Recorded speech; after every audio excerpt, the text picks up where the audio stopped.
Thank you very much, and thank you, John, for hosting. And I've had a chance to work with John Legend and Ty Sticklorius a couple times, and went into a women's prison 2 years ago in Washington State. He did a little, he's filming a documentary and with Adam Foss. You might know Adam. He's a hip young former DA with dreads down to his waist, and John Legend and I, and there's 850 women in the women's prison in Purdy, Washington, and you should have heard them when the three of us walked through that door. They went crazy. All right, prosecutors need love too, so if we have to hang on next to the pop stars, we will. I am very pleased to be here. I do want to let you know that, and those of us from the West Coast will let you know, it's 6:20 a.m. our time, so I'm really not responsible for anything I say at this hour. But I'm glad to be here, and I guess as a start, I should talk about my office, the King County Prosecutor's Office, not Kings County. We keep getting their mail. That's Brooklyn. King County is named in honor of the Reverend Dr. Martin Luther King, which is kind of a trick because we're a 150-year-old county.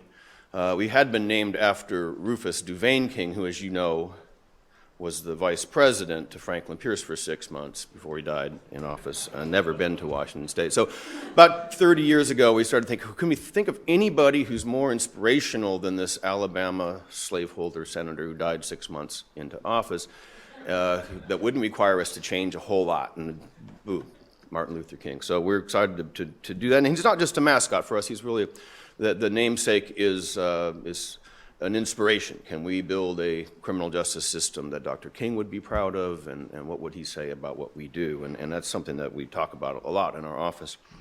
So I guess my qualifications to talk to you about whether this is a changing profession or not are, I've been doing this for 33 years, third of a century.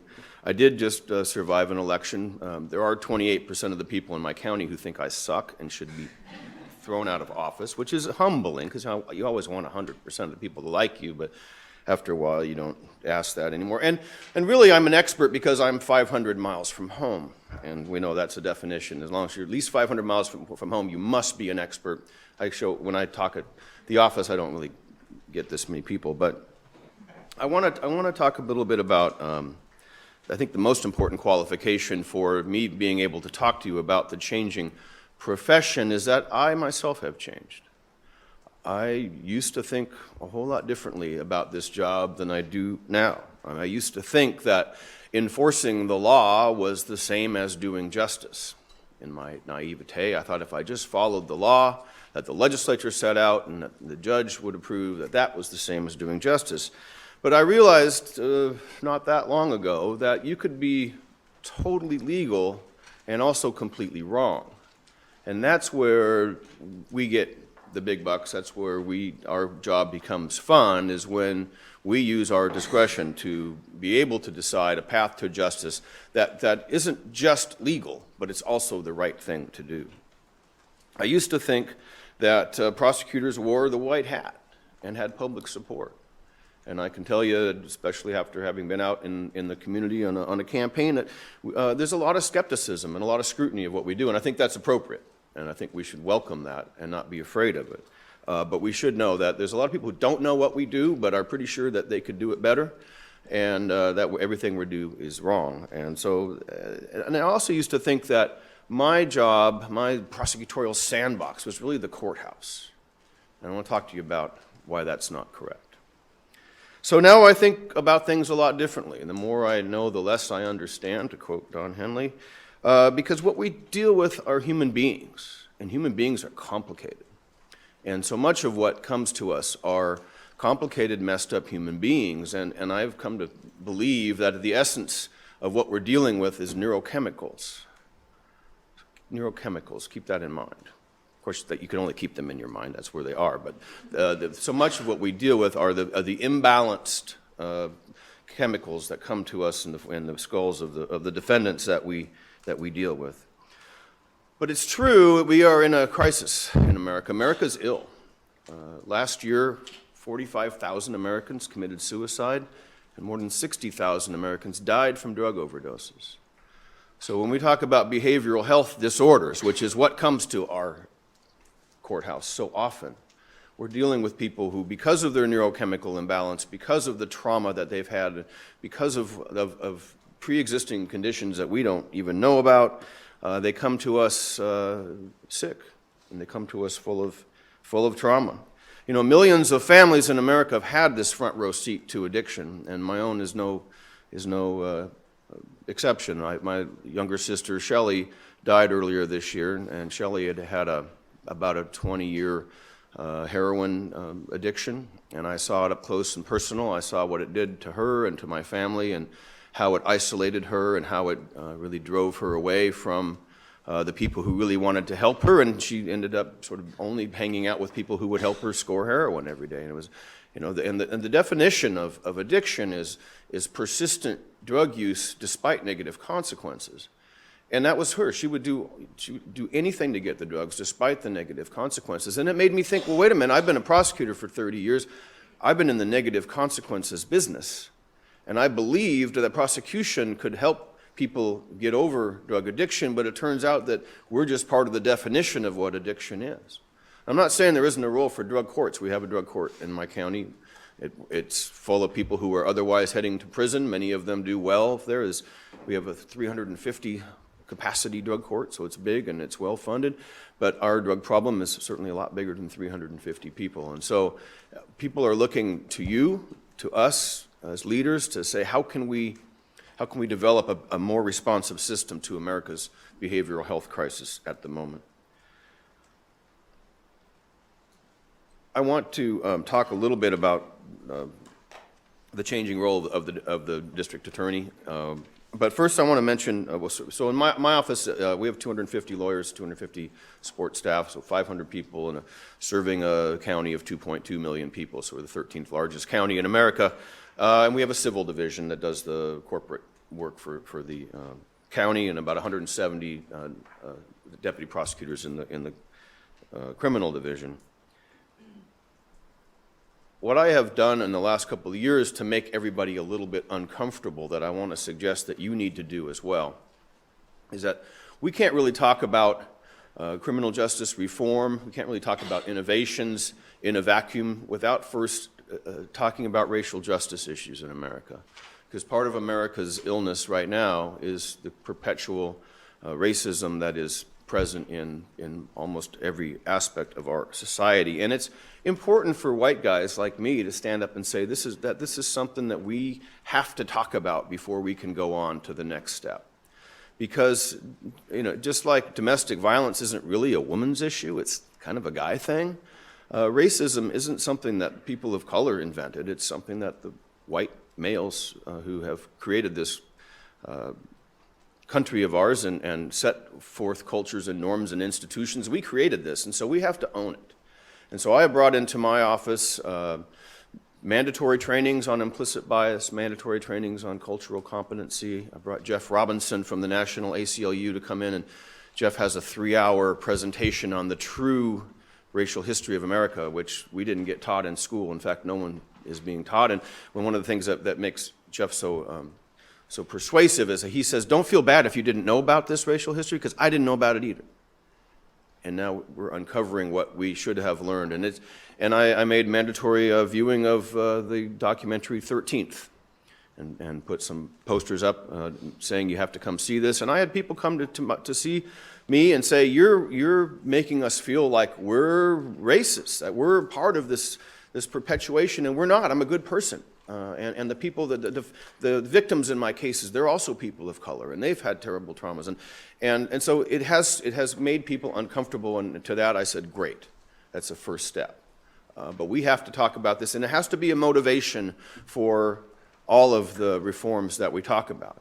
And in my particular jurisdiction, where we have about 6% to 8% of our population in King County are African American, about 4% in the state of Washington.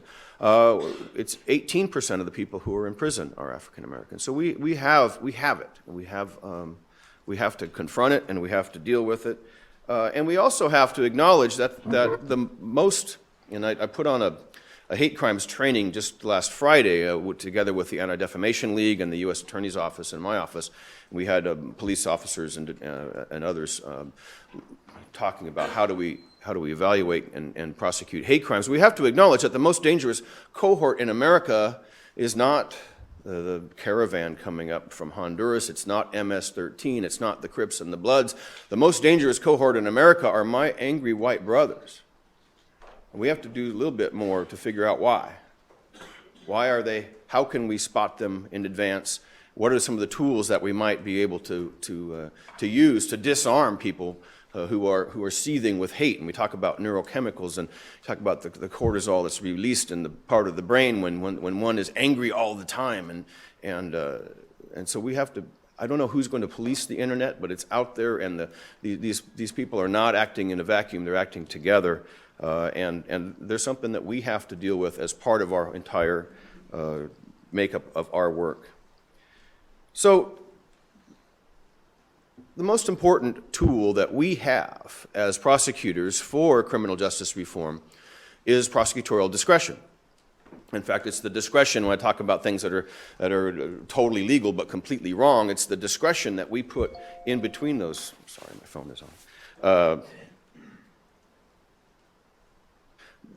We have to put our discretion between the law and the outcomes because we're responsible for how that is. It's our superpower, is our discretion. And it comes to us because of the elected nature of our work. That's the source of your discretion. You're not ministerial. You didn't get appointed by somebody. You got elected by people, and they expect you to be responsible for the outcomes. We have unreviewable powers. As you know, nobody can make me charge a case that I don't want to charge. That's my complete discretion.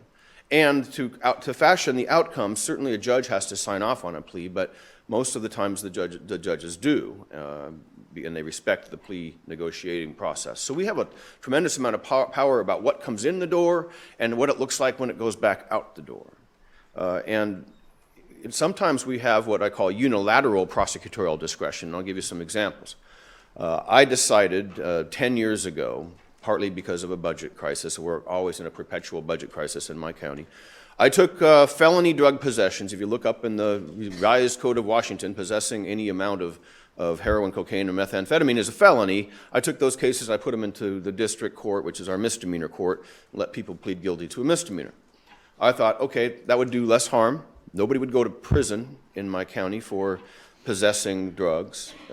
Under the law in our state, if you have 5 prior felonies, your 6th one, even if you're possessing $5 worth of cocaine, would get you a year and a half in prison. That doesn't happen because we put those into the misdemeanor court, and I'll talk about what happened when we looked at that 10 years later. But that was an example of unilateral discretion. I can do that as the prosecutor. I also decided about 8 years ago to no longer prosecute people for driving while license suspended in the 3rd degree, which in our state happens when you don't pay a speeding ticket. So it's the only place where a civil infraction, failure to pay a fine, can result in you becoming suspended, and then if you get picked up driving with a suspended license, that becomes a crime. And we could see people, obviously it has a disproportionate impact on poor people and on people of color, and especially on young people. And once they get into that vortex of always having to go to court because they're always getting caught driving without a license because they have to drive to survive, I just saw so much harm there, and it was about almost half of the misdemeanor caseload that we were dealing with these cases, and nobody was getting relicensed. They were just getting dragged further and further down. Warrants were issuing by the tens of thousands because they wouldn't show up for court, and then that would catch up to them someday. So I exercised my unilateral discretion to say, and I didn't have to talk to anybody. I did mention to the State Patrol, and they were pretty mad at me. They still send me the cases, so we can send them back to them. But I can do that because nobody can make me charge those cases if I don't want to. But there's another type of discretion that's important, and it's something that I call community justice. Community justice is sharing our power as the prosecutor and our problems with the community that we serve in search of a better outcome.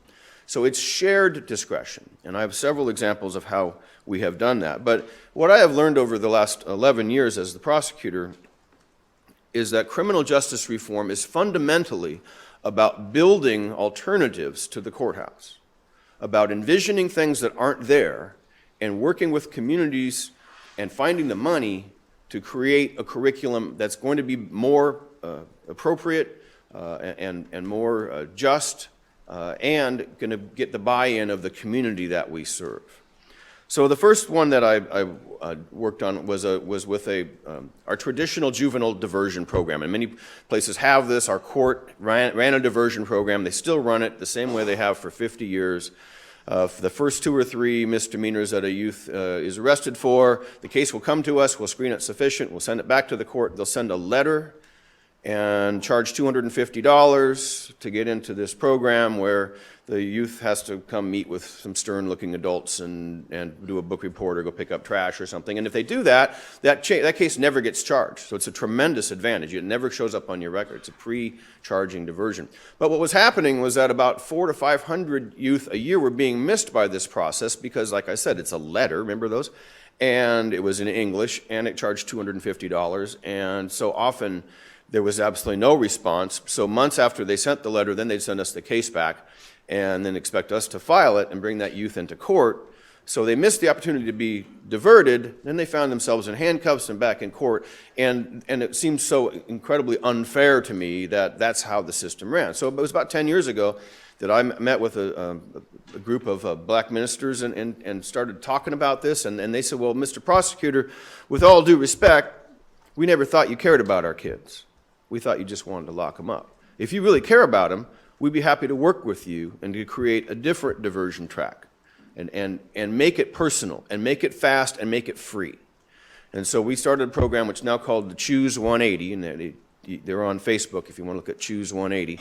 And 3 or 4 years after we started it, I got a law firm in town to help them become a nonprofit charitable organization under the state of Washington law so they can raise their own money. But I give them $150,000 a year to put on monthly workshops at the Seattle University Law School in a room very much like this. So we have these disadvantaged, underprivileged, underadvantaged kids who've had a brush with the law, and instead of months later putting them in handcuffs, the next month we bring them into a college campus. There's a very small role for the prosecutor, and all the prosecutor says is, if you participate in this program, we won't charge this case, have a nice day. And then the community comes in and says, we love you, and we care about you, and we don't want to talk about what you did, but we want to talk about what you're going to do with your life, and we're going to help you get there. And it's so powerful, and the community loves it, and it's brought me tremendous credit with the community that we're willing to share our problems. Our problems are these kids, these developing teenage brains that do stupid things and come to us, and we really don't have a good solution in the court other than to brand them as a defendant, give them a criminal conviction, and then send them on their way. So instead, we're going to use in the community justice model, take our power and our problems and share it with the community, and find money. And one of the things that, we're always talking about diverting things, and the question that we've been asking for the last decade is, well, divert to what? Because criminal justice reform is about building alternatives. That means you have to build it. It means it wasn't there in the first place, and it's not going to be there unless you do something as the prosecutor to make it happen. So much of my job is to actually find money for these community groups to build up the thing that I want to divert them to. So you have to be more than a cheerleader. You have to be a financier, you have to be a visionary, and you have to pick really good partners who are going to stick with it and make it a job for people. So often I hear people saying, well, we can have volunteers do that. Well, that's a recipe for failure.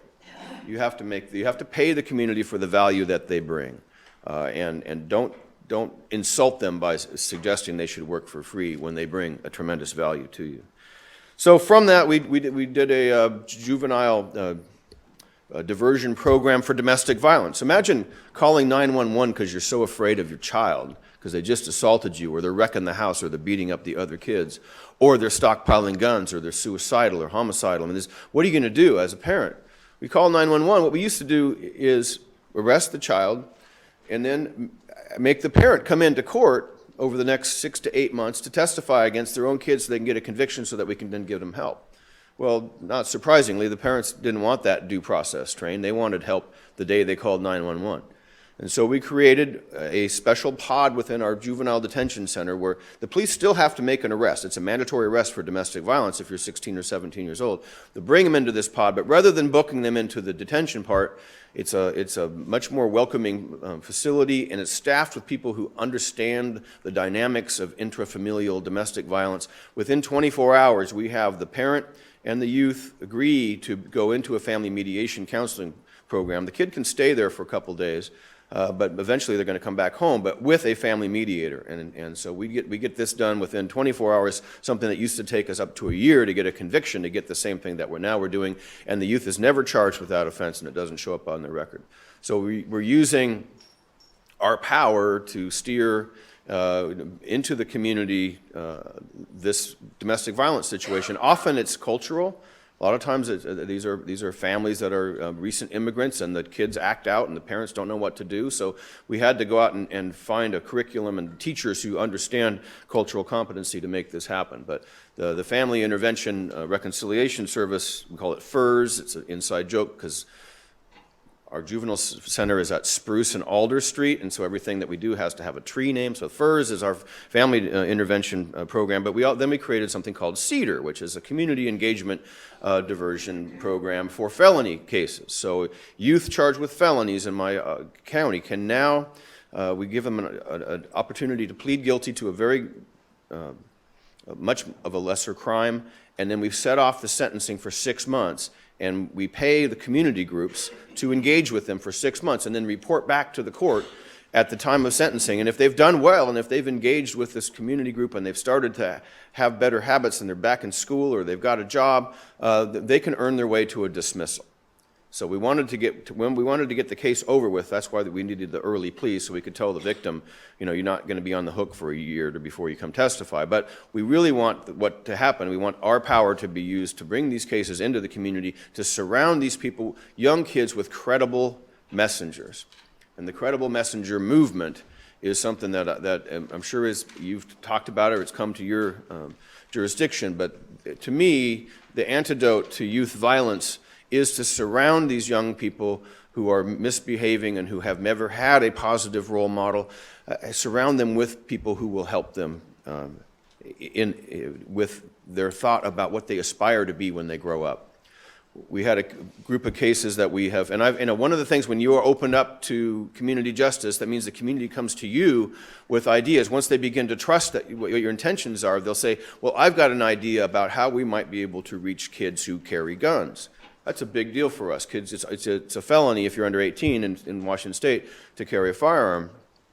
And we had all these cases of kids bringing guns to school or being caught with guns, and then the court process takes 8 to 10 months to resolve and convict them of a felony.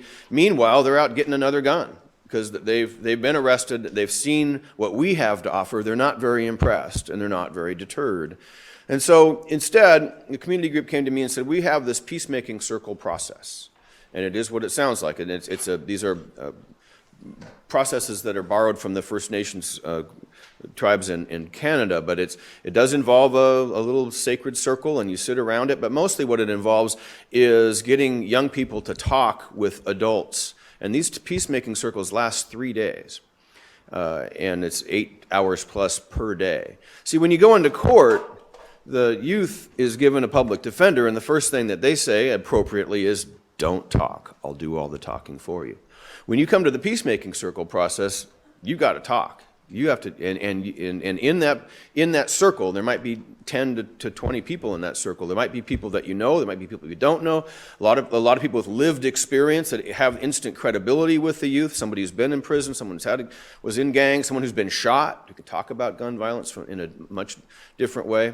And so we have begun to put cases and young people. I need to stop talking about them as cases. They're people into these programs to surround them with the kind of credible messengers that you and I we don't have that credibility with them. So the sandbox that you play in is not the courthouse. It's your entire community. And that's the thing I want you to think about. That within that sandbox, I think of 5 different buckets that I bring. I'm not bringing sand to the beach, but I'm taking each of these buckets in my brain, and I'm thinking, here's the things that you can be part of, and here's how your role has changed, because you have to get out from behind your desk, you have to leave your courthouse, and you have to go meet the people that are concerned about you, and earn their trust. So the first sandbox, the first bucket is diversion. Sometimes we call it deflection. I don't know what the difference is, but we're trying to keep cases away from us. So let's divert and deflect these cases. The second bucket is about building treatment options for behavioral health disorders. And there the big one that we've done for the last 8 years in my jurisdiction is the LEAD program, the Law Enforcement Assisted Diversion Program. We built that out of nothing. Next year it'll have about a $6 million price tag that the county and the city are paying for, and eventually we're going to take it countywide, and it'll be about a $10 million a year program. But it didn't exist 8 years ago. So we went out and found the money to hire case managers to respond when the police have arrested somebody for possessing a small amount of drugs. And what I've done to make that kind of completed is a month ago I announced that part of our filing standards, part of my God-given superpower of discretion is I'm not going to file those cases anymore. If you possess under a gram of heroin, cocaine, or methamphetamine, I am not going to file that case into court. Instead, we're going to build up the LEAD program as our primary response. The police weren't all that thrilled about it at first, as you might imagine, but none of them became cops so they could spend half a shift booking a heroin addict into jail, knowing that they're going to detox and be in our system where it's not set up to help them. And so instead, we're building that treatment option to the arrest for behavioral health disorder.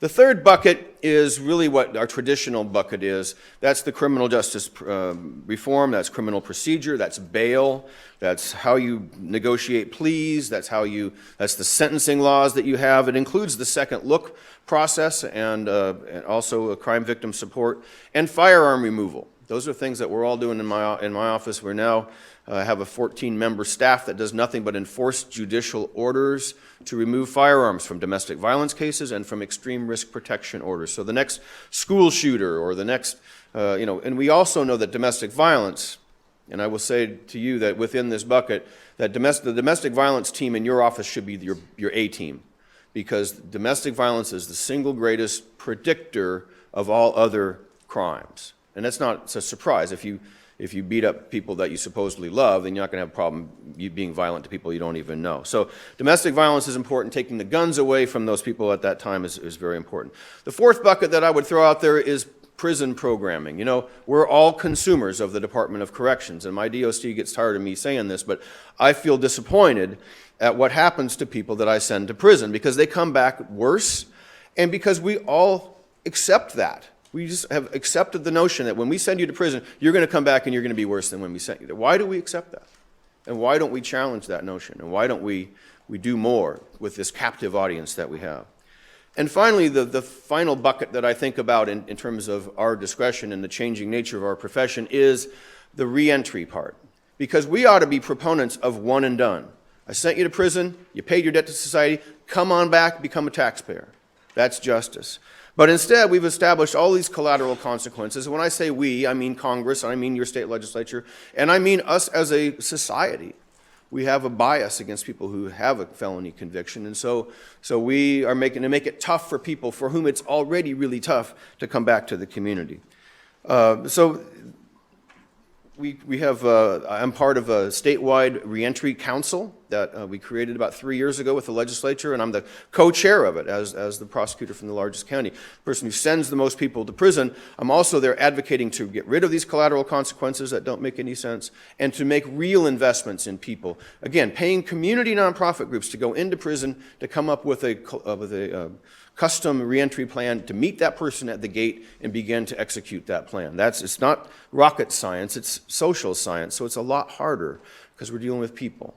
But it's something that you should be for. I talked about, I only have another minute here, but I wanted to talk a moment about post-conviction review, and I know the Quattrone Center has done a lot. We're going to discuss that a little bit later, and in my office we're struggling with looking at cases where there isn't always the DNA lead pipe cinch forensic science that says, aha, this person didn't do it. Sometimes you look at a case and you just have a reasonable doubt. but you don't have any forensics to tell you that. And so we're struggling with how do we resolve those cases. But a cousin of the conviction integrity process is the willingness to look at excessive sentencing. So in the state of Washington, we were one of the first to have a 3 strikes law. 1994 is when we had ours. And I never liked it because it was one size fits all, and it didn't take into account different crimes and different circumstances. And when I became prosecutor 11 years ago, the first thing I asked my staff to do was to bring up all the first 10 years of 3 strikes cases, and let's take a look at them. Because these young men, who are mostly 25 to 30, on their 3rd robbery in the 2nd degree, which is a taking by force, before 3 strikes, that used to be a sentence of 15 to 20 months. After 3 strikes, it was forever. They were sent to die in prison. And the only way out was through clemency. And then the common thought about clemency was, oh, the governor's never going to do that. There's nothing in it for the governor. It's inherently risky and political. But we challenged that notion. And so I, as the prosecutor, initiated clemency review of the 3 strikes cases. And you can do that. And I went out and found public defenders and lawyers who would represent people and told them up front, I will support this, but I need you to help kind of put this together. So in the last 10 years, we have successfully had the governor grant executive clemency for 19 people who had been serving life sentences in what I thought was an unjust and excessive sentence. And that is your role too. Because we all care about the old cases, the cold cases. We love to solve these cold cases that have never been solved. But your responsibility to justice goes beyond the sentencing date. If it came through your office and it looks like it's an injustice, then it's your job to fix it. And there's lots of ways that you can do it. You have this tremendous discretion. And you will surprise people. When the DA shows up to say, you know, Governor, we think this guy's done enough time. We think he should be released. That people will be freaking out. They go, why? That's not your role. You should always be arguing to defend the verdict. And I say no. Our commitment to justice continues every day. Any case that's been through our office, we need to be able to resolve it, either through clemency. We've also brought them back for resentencing, citing changing practices in our own office. We no longer seek a life sentence on the 3rd robbery, but we did for the first 10 years of implementing that law. So we're trying to bring some consistency there. So there's a lot more I could talk about, but I'm out of time. I'm really excited about this discussion. I think that there's a lot more to talk about, particularly in drugs, but I think the changing role of the DA is an interesting topic, but I'm much more interested in thinking about where it could go. Where are we going to be in 10 years? Because frankly, where we are right now isn't that interesting. I think as a nation, national groups of DAs, I think we're a little bit timid about using the power that we have. And I'm going to encourage you to be a little bolder in the use of your discretion, in the involvement of your community, in finding ways to build bridges and creating programs to divert people to. So we're going to divert. We're going to build treatment for behavioral health crisis that our country is suffering from. Yes, we're going to change the laws of our state, and we're going to make sure that everything we do is done fairly. We're also going to look over the walls into prison and make sure that the prisons are really places that are going to help people not come back. And finally, our responsibility after the conviction to help people re-enter, to be one and done, to come back and be taxpayers. That's our job too. So your view, your sandbox is huge. It's as big as you want to make it. You can bring as many buckets as you want. It makes the job so much more fun. That's all I'll say. Thank you.